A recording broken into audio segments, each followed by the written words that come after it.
Hello everyone, welcome back on my channel once again. अगर आप मेरे चैनल पे फर्स्ट टाइम विज़िट कर रहे हैं तो प्लीज़ चैनल को सब्सक्राइब ज़रूर कर दें और वीडियो को लास्ट तक पूरा ज़रूर देखें ताकि आपको वीडियो से रिलेटेड टॉपिक से रिलेटेड पूरी इंफॉर्मेशन प्रॉपरली मिल जाए। आज का हमारा टॉपिक है ऑफिस मैनेजमेंट का। टॉपिक है ऑफिस मैनेजर। मीन्स के अगर ऑफिस मैनेजमेंट की बात करें, जो पर्सन उसको मैनेज करता है उसे बोल देते हैं ऑफिस मैनेजर। सबसे पहले स्टार्ट करेंगे कि ऑफिस मैनेजर होता कौन है। Who is office manager? Executive who is put in charge of management of office is known as office manager. Means के ऑफिस मैनेजर वो पर्सन होगा जो कि पूरे ऑफिस को मैनेज करेगा, एक इंचार्ज के तौर के ऊपर, एक एग्जीक्यूटर के तौर के ऊपर पूरे ऑफिस को मैनेज करेगा, देखेगा, उसे ऑफिस मैनेजर बोलेंगे।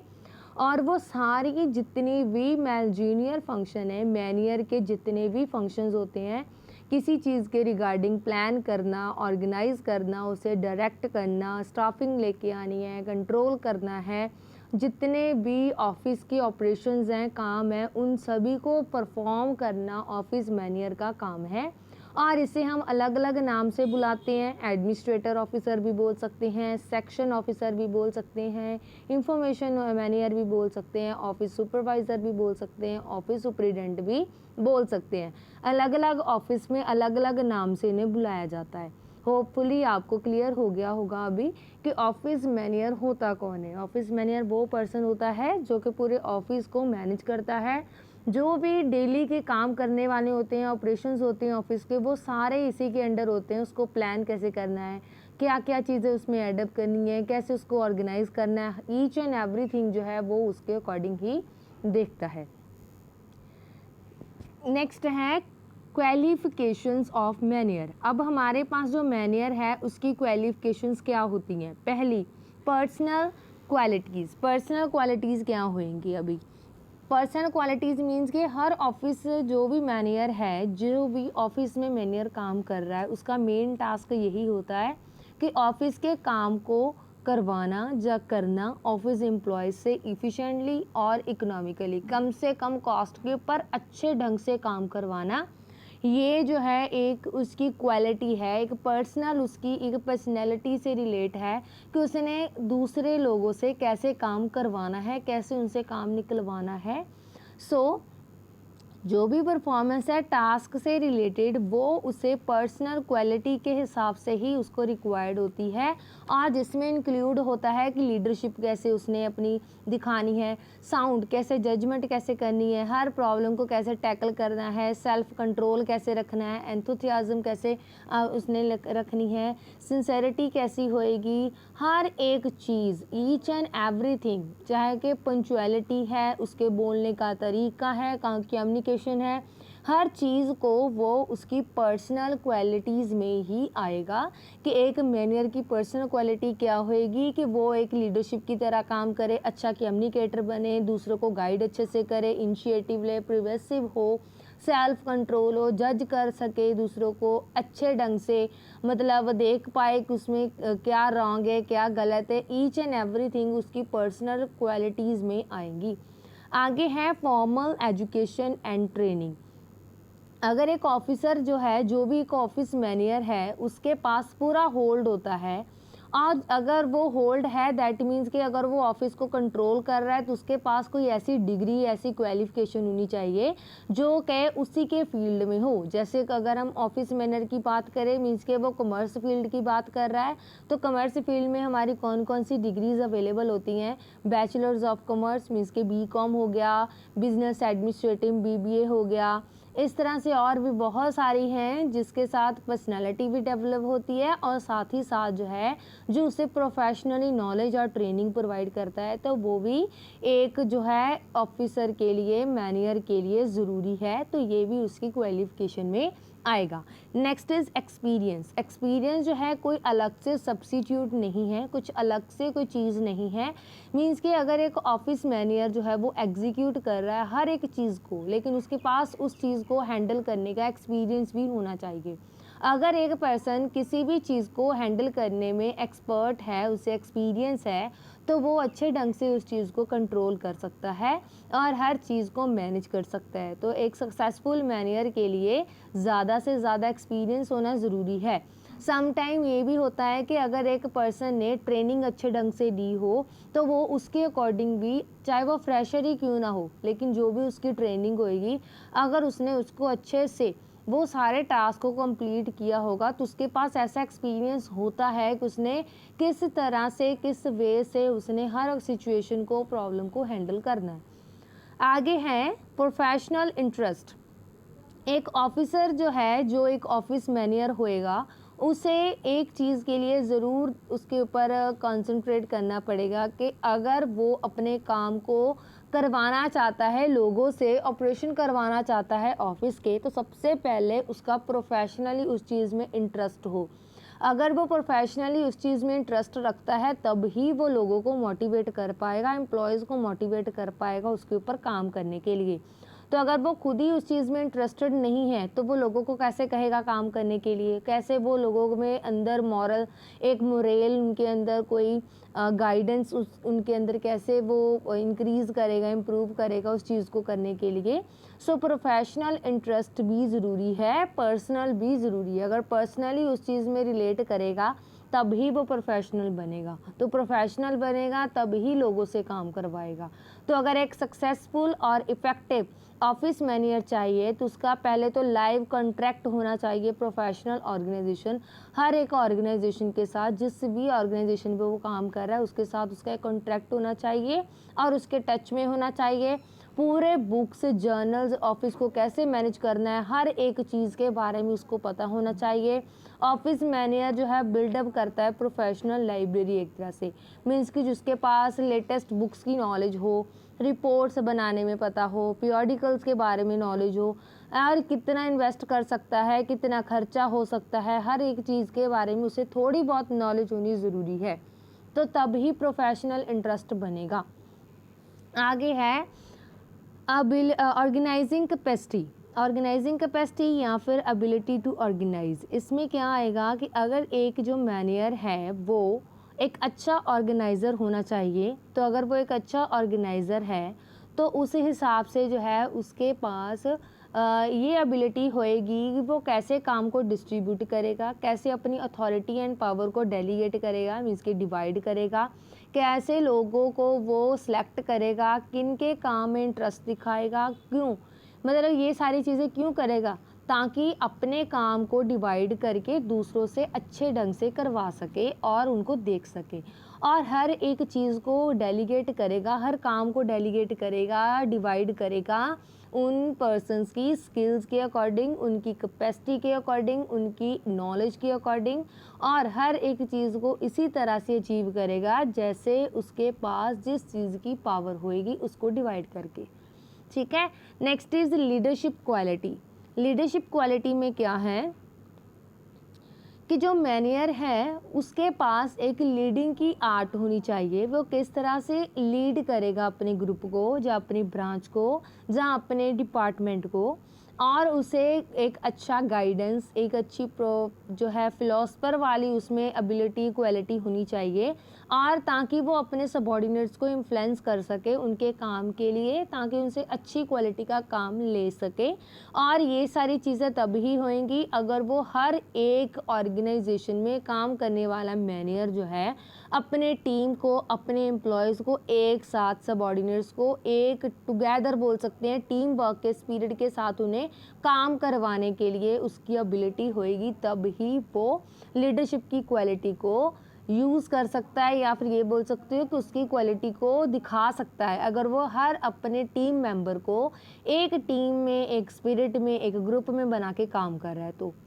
उसके बाद है art of delegation. Delegation means के काम को डिवाइड कर देना, और ये भी एक कला है कि जितना भी काम है, जितनी भी अथॉरिटीज़ हैं, उसके अकॉर्डिंग वो किस ढंग से जो है अपने काम को डेलीगेट करता है, दिखाता है, करवाता है लोगों से, तो ये भी उसमें कंसीडर होता है। ठीक है, होपफुली आपको क्वालिफिकेशन सारी क्लियर हो जाएंगी।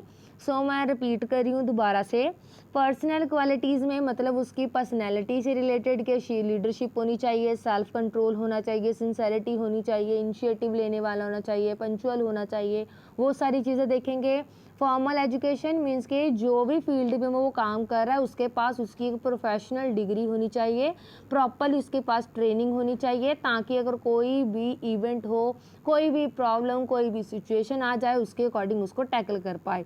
आगे है एक्सपीरियंस, और जो भी एक्सपीरियंस जो है उसके पास अपनी फील्ड का प्रॉपर एक्सपीरियंस होना चाहिए, तभी वो अपनी फील्ड में सक्सेसफुल हो सकता है। और इसी के साथ जो है उसकी एबिलिटी में जो है लोग जो अपनी एबिलिटी को साथ में लेके चलेंगे, जितना ज़्यादा एक्सपीरियंस उसके पास होएगा उतना ज़्यादा सक्सेसफुली वो मैनेज कर पाएगा चीज़ों को। प्रोफेशनल इंटरेस्ट, अगर किसी चीज़ में उसको प्रोफेशनली किसी चीज़ के बारे में नॉलेज है, कैसे ऑफिस को मैनेज करना है, उसके पास एक प्रोफेशनली नॉलेज है उसकी, तो तब ही वो अपना इंटरेस्ट उस चीज़ में दिखा पाएगा, अदरवाइज़ कोई भी इंटरेस्ट उसमें नहीं दिखा पाएगा, राइट। उसके बाद आ गया उसकी ऑर्गेनाइजिंग कैपेसिटी। ऑर्गेनाइजिंग कैपेसिटी में क्या है कि जो भी एक ऑफिसर है, जो ऑफिस मैनेजर है, वो एक अच्छा ऑर्गेनाइज़र तब ही होएगा जब वो काम को अच्छे ढंग से डिवाइड कर दे, अथॉरिटी को अच्छे ढंग से डिवाइड कर दे, पावर को डिवाइड कर दे, सिलेक्ट करे सही पर्सन्स को काम के लिए, और उनकी स्किल्स एंड कैपेसिटी के अकॉर्डिंग उनके बीच में काम को डिवाइड करे। आगे है लीडरशिप क्वालिटी। लीडरशिप क्वालिटी तब ही यूज़फुल होएगी जब वो अपनी टीम के साथ, एक टीम वर्क के साथ एज अ लीड करे, उन्हें गाइड करे, एक फिलोसफर की तरह इन्फ्लुएंस करे वो लोगों को कि उन्होंने कैसे कैसी चीज़ों को यूज़ करके जो है उन्होंने एक तरह से हर एक चीज़ को, काम को अपने को फिनिश करना है, पूरा करना है, तो वो उसकी लीडरशिप क्वालिटी होएगी। आगे है art of delegation. Art of delegation में क्या है कि जो भी टास्क उसने कंप्लीट करना है उसके अकॉर्डिंग जो भी उसके पास अथॉरिटी होएगी उसको डिवाइड कर देना है, ताकि वो अपने गोल्स को अचीव कर पाए। तो उसके पास इस चीज़ की आर्ट होनी चाहिए कि वो अपनी अथॉरिटीज़ को किस ढंग से डिवाइड करेगा अपने एम्प्लॉयज़ के बीच में। Now our next topic is functions and responsibilities of office manager. तो कौन कौन सी है? पहली है function to plan office work. तो प्लान करना, सबसे पहला काम ही एक ऑफिस मैनेजर का होता है कि अपने काम को प्लान करना है।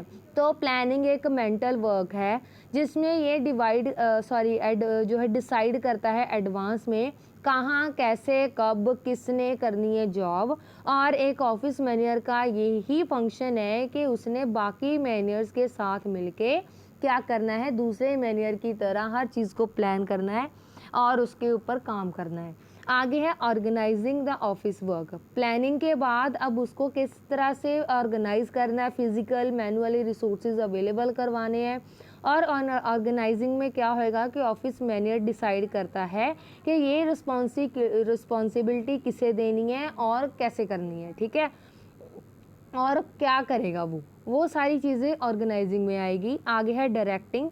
जो भी डायरेक्टिंग है, हर एक चीज़ को डायरेक्ट करेगा, ये भी एक ऑफिस मैनेजर का काम है। या ये नहीं बोल सकते उसने प्लान बना दिया, ऑर्गेनाइज कर दिया, मतलब काम को डिवाइड कर दिया, बस हो गया, नहीं। अब जो भी एम्प्लॉयज़ उसने यूज़ करे हैं, जो भी सिलेक्ट किए हुए हैं, उनको डायरेक्शंस भी प्रोवाइड करनी है कि उसने काम कैसे करना है, कैसे उन्होंने अथॉरिटीज़ को डिवाइड करना है, डिवाइड करने के बाद कैसे उनसे काम करवाना है, क्या गाइडेंस देनी है। उसके बाद है कंट्रोलिंग ऑफिस वर्क। मीन्स कि अब अगर मैनेजर जो है वो अपने सारे एफर्ट्स जो है अगर ऑफिस को कंट्रोल करने में लगाएगा, तो ऑब्वियसली उसका ऑफिस जो है वो एक प्रोसीजर में, एक मेथड में चलेगा। अगर हर एक चीज़ एक प्रोसीजर एंड मेथड के थ्रू आउट होएगी, तो ऑर्गेनाइजेशन को जो भी उसका काम है इफ़िशेंटली प्रॉपर वे से ऑन द टाइम कंप्लीट होएगा। Coordination of activities.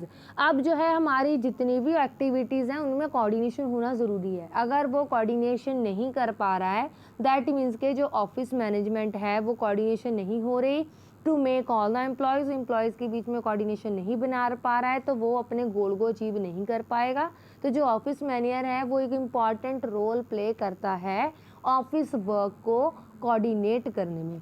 आगे है कम्युनिकेशन।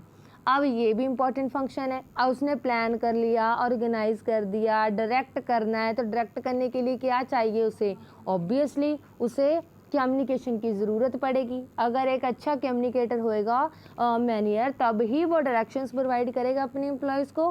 सो कम्युनिकेशन में क्या आ गया कि जो एक ऑफिस मैनेजर है उसे इफ़िशेंटली इफ़ेक्टिवली बोल सकते हो कि बहुत पोलाइट वे में, बहुत ही मतलब in great behaviour, good behaviour के साथ जो है अपने एम्प्लॉयज़ के साथ डील करना है, कम्युनिकेट करना है, उनको ऑर्डर देने हैं, मैनेजर्स बनाने हैं डिपार्टमेंट्स के, उनके साथ बात करनी है, हर एक रिपोर्ट उनसे लेनी है। तो वो किस तरह से होगी? With the communication.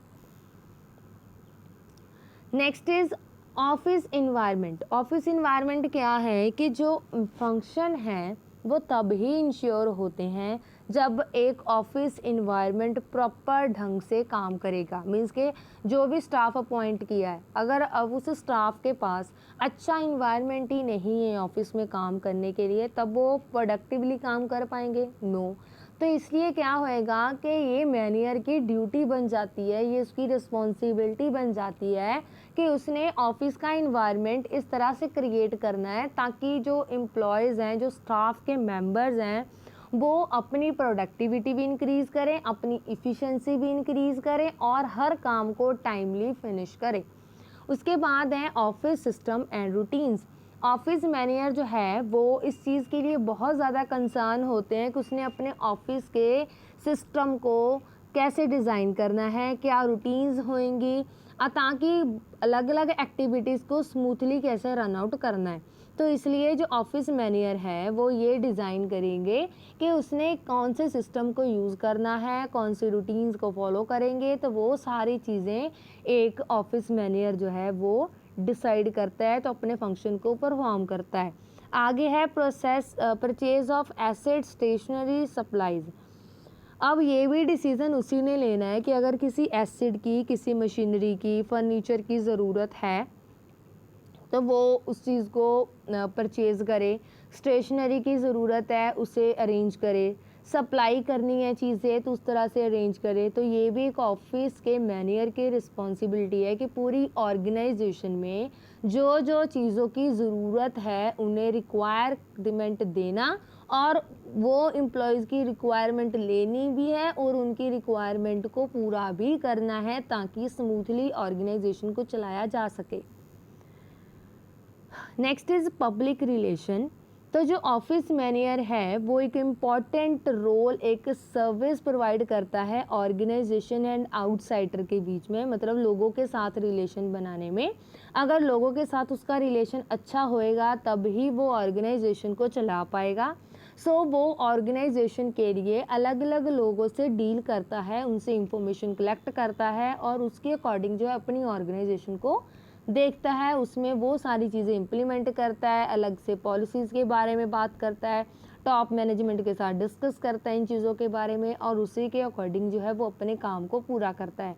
Human relation. अब जितने भी उनके पास एम्प्लॉयज़ काम कर रहे हैं तो ये ऑफिसर की या ऑफिस मैनेजर की ही ये एक तरह से ज़रूरी है उसके लिए कि वो जितनी भी अचीवमेंट्स हैं, जितने भी मेंटेन करना है, उनका अच्छा जो रिलेशन है वो अपने एम्प्लॉयज़ के साथ होना चाहिए और ऐसा होना चाहिए जिसके साथ एम्प्लॉयज़ के अंदर उनका मोरल जो है वो इंक्रीज़ हो। ऐसा नहीं है कि बात बात पे उनको डांटते रहना है, ये कर लो वो कर लो, ये सारी चीज़ें नहीं होनी चाहिए। ऐसा रिलेशन क्रिएट करना है अपने एम्प्लॉयज़ के साथ जिसके साथ उनके अंदर मोरल इन्हेंस हो और अपने काम को वो टाइमली कंप्लीट करें। Organisation of office services. और एक ऑफिस मैनेजर जो है वो उसकी रिस्पॉन्सिबिलिटी बनती है कि उसने क्लरिकल सर्विस जितनी भी हैं वो सारी हर डिपार्टमेंट को प्रोवाइड करवानी है ऑर्गेनाइजेशन में ताकि वो अपने काम को, ऑफिस की गोल्स को अचीव कर पाएँ। Next is duties of office manager.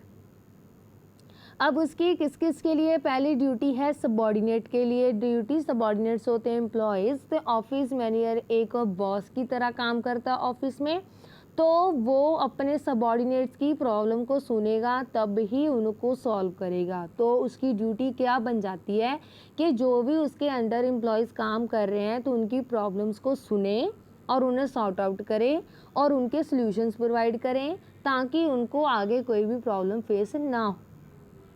Administration के लिए क्या उनका काम है, तो तो जो ऑफिस मैनेजर है वो अपनी ड्यूटी को परफॉर्म करता है ताकि टॉप मैनेजमेंट को हेल्प हो सके, और जितने भी एडमिनिस्ट्रेशन से लेकिन ऑफिस के रिगार्डिंग जितने भी डिसीजंस हैं उनको हेल्प करे टॉप मैनेजमेंट के लिए हेल्पफुल हो उनको लेने के लिए। मीन्स कि एडमिनिस्ट्रेशन में क्या उसकी ड्यूटी बन जाती है कि उनको सही इंफॉर्मेशन दे ताकि टॉप मैनेजमेंट को हेल्प हो सके जो भी डिसीजंस उसने ऑफिस के रिगार्डिंग लेने हैं उनके लिए। टूवर्ड्स ऑफिस ऑपरेशन, जो ऑफिस मैनेजर है उसकी ये भी रिस्पॉन्सिबिलिटी बनती है कि वो लेट डाउन करे रूटीन के प्रोसीजर्स को, शेड्यूल बनाए ऑफिस में, मतलब जितने भी रूटीन के काम हैं उन सभी को एक तरह से ध्यान में रखे और एक शेड्यूल में बना के उसको फॉलो करे अपने ऑफिस में। टूवर्ड्स अदर डिपार्टमेंट, अलग जो दूसरे डिपार्टमेंट है उनके लिए उसकी क्या ड्यूटी बन जाती है कि जो ऑफिस मैनेजर है उसकी इंटरेक्शन होनी बहुत ज़्यादा ज़रूरी है दूसरे डिपार्टमेंट्स के मैनेजर से, ताकि एक कोऑर्डिनेशन के साथ जो है वो काम कर पाए और उनके साथ भी कोऑर्डिनेशन कर पाए अपने ऑफिस के, मतलब डिपार्टमेंट की बोल सकते हो, या अपने एरिया की जिस भी ब्रांच में वो काम कर रहा है उसमें दूसरी ब्रांच या दूसरे डिपार्टमेंट के साथ कोऑर्डिनेशन के लिए उसको दूसरे डिपार्टमेंट के मैनेजर्स के साथ बात करना ज़रूरी है। ठीक है। So now role of office manager. अब ऑफिस मैनेजर का क्या रोल है? पहला, ऑफिस मैनेजर जो है वो एक कैप्टन ऑफ शिप, जैसे शिप जो होता है उसका जो कैप्टन होता है उसकी तरह काम करता है। ये ऑफिस में जो मैनेजर है उसका रोल है। मीन्स के ये उसकी रिस्पॉन्सिबिलिटी बन जाती है कि ऑफिस के पूरे काम को कंट्रोल करना है और दूसरों से काम भी लेना है, और वो एक ऐसा पर्सन है जो कि ऑर्गेनाइजेशन को डायरेक्शंस, एक जितने भी गोल्स वगैरह सेट किए होते हैं उसके रिगार्डिंग वो उनको क्या करता है, जितनी भी डायरेक्शंस हैं वो प्रोवाइड करता है। आगे है एक्ट एज अ लीडर। जो ऑफिस मैनेजर है वो लीडर की तरह काम करता है, अपनी टीम को एक साथ रखने के लिए, काम करवाने के लिए वर्कर्स से, उनको मोटिवेट करने के लिए एक लीडर की तरह काम को परफॉर्म करता है। Act as a bridge between worker and administration, जो टॉप मैनेजमेंट है उनके बीच में और वर्कर्स के बीच में एक ब्रिज मतलब एक ऐसा जॉइंट है, एक ऐसा मिडल मैन की तरह काम कर रहा है कि उन दोनों को आपस में जोड़ के रखता है कि जो भी टॉप मैनेजमेंट का डिसीजन होएगा वो वर्कर्स के साथ डिस्कस करेगा, जो भी वर्कर्स जो है वो प्रॉब्लम फेस कर रहे हैं वो टॉप मैनेजमेंट के साथ डिस्कस करेगा और इस तरह से वो अपनी प्रॉब्लम्स को, ऑफिस की प्रॉब्लम्स को सॉल्व करेगा। Act as an adviser to the administration के लिए एडवाइज़र की तरह काम करता है कि जो भी प्रॉब्लम्स वो जो है फेस कर रहे हैं अपने ऑर्गेनाइजेशन में काम करने के लिए उसके रिगार्डिंग जो है वो एडवाइजिंग प्रोवाइड करता है कि कैसे उन्होंने क्या डिसीज़न लेना उनके लिए ज़रूरी है या क्या होना चाहिए, जिसके साथ जो भी प्रॉब्लम्स और इन्वायरमेंट उनके लिए प्रॉब्लम क्रिएट कर रहा है उस चीज़ को सॉर्ट आउट कर पाएँ। And last, act as an informer of administrator. Administrator के लिए कि इन्फॉर्मर भी है कि जितनी भी रिक्वायर्ड इंफॉर्मेशन है बिजनेस की वो एडमिनिस्ट्रेशन को प्रोवाइड करता है ताकि ऑर्गेनाइजेशन को और बेटर वे से काम के लिए आगे लेके जाया जा सके और अपने गोल्स को ज़्यादा से ज़्यादा अचीव कर सके। ओके, होपफुली आपको सारे पॉइंट्स क्लियर हो गए हों। अगर आपको कोई अदर वीडियो चाहिए देन आप जो है कमेंट करके इनबॉक्स में जाके बता सकते हो। Thank you so much for watching this video.